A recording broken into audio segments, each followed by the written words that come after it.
आप देख रहे हैं BHPC न्यूज। ICMR के महानिदेशक डॉक्टर बलराम भार्गव का कहना है कि भारत में कोरोना संक्रमण की स्थिति गंभीर नहीं है।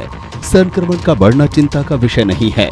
भार्गव ने कहा, अमेरिका और यूरोपीय देशों में भी कोरोना संक्रमण चरम पर था, फिर वहां धीरे धीरे कमी आने लगी और अब वहां संक्रमण की दूसरी लहर चल रही है। उन्होंने कहा कि हमने इससे सीख ली है और ऐसा प्रबंधन किया जिससे हमारे यहाँ कोरोना के चलते अधिक संख्या में मौतें नहीं हुई।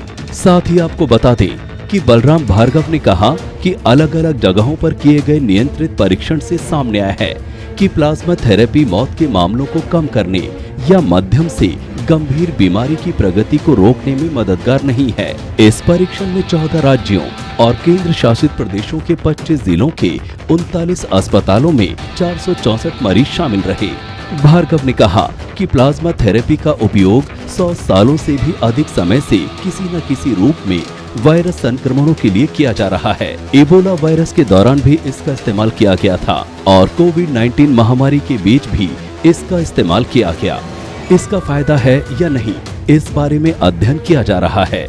आपको बता दें कि केंद्रीय स्वास्थ्य राज्य मंत्री अश्विनी चौबे ने मंगलवार को जानकारी दी कि ICMR और कैडिला हेल्थ केयर लिमिटेड के साथ मिलकर भारत बायोटेक द्वारा किए गए पहले चरण के परीक्षण में खुलासा हुआ है कि स्वदेशी आधार पर विकसित किए गए इसके 2 वैक्सीन सुरक्षा वाले हैं।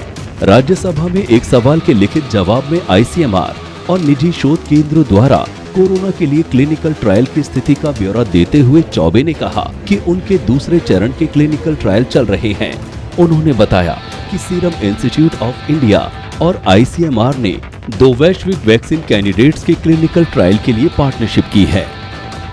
आप देख रहे हैं BHPC न्यूज।